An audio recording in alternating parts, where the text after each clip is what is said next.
Голдилокс жана 3 аю. Бир кезде токойдун ичинде кичинекей жыгач үй бар эле.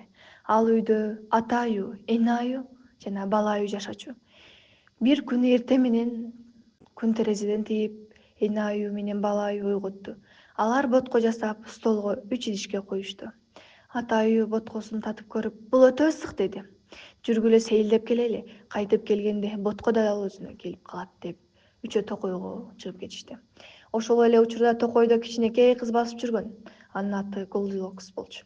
Ал көптөн бери басып, чарчап, ачка болуп калган. Ал 3 аюнун үйүнө туш келип, терезеден боткону көрүп калды. Эшикти такылдатты, бирок эч ким жооп берген жок. Бул жерде мен 3 ботко бар окшойт деп ойлоду ал. Голдилокс эшикти түртүп көрдү. Эшик ачылып үйгө кирди. Ичтен жагымдуу жыт чыкты. Кантип даамдуу жыттанат деп ойлоду. Столдун үстүнөн 3 киши турган. Ал биринчи ата аюнун боткосун татып көрдү. Тими эле өтө ысык деди. Анан эне аюнун боткосун татып көрдү. Өтө муздак деди. Акырында бала аюнун боткосун татып көрүп, туура эле экен деди да жылмайып бүт баарын жеп салды.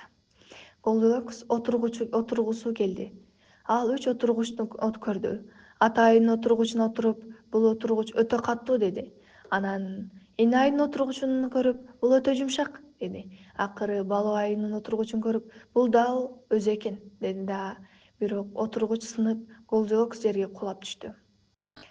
Ал эс алгысы келип 3 керебетти көрдү.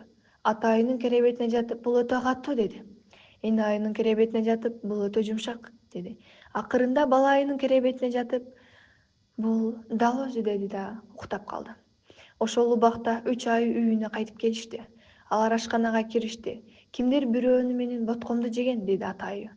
Кимдир бирөө менин боткомду жеген деди эне аю. Кимдир бирөө менин боткомду жеп бүтүптүр деп кыйкырды бала аю. Алар конок бөлмөгө өтүштү. Кимдир бирөө менин отургучума отурган деди ата аю. Кимдир бирөө менин отургучума отурган деди апа аю. Кимдир бирөө менин отургучума отуруп, аны сындырыптыр деп кыйкырды бала аю.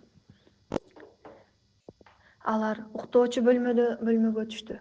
Кимдир бирөөнү менин керебетимде уктады деди ата аю. Кимдир бирөө менин керебетимде уктаган деди эне аю. Кимдир бирөө менин керебетимде уктап жатат деп кыйкырды бала аю. Ошондо Голдилокс ойгонуп кетти. Ал 3 аюну көрүп, дароо керебетине секирип, үйдөн чуркап чыкты. Ал кайра кайтып келген жок. 3 аю дагы деле ачка эле, бирок алар калган боткону бөлүшүп жеп алышты да, бул күн алардын эсинде калды.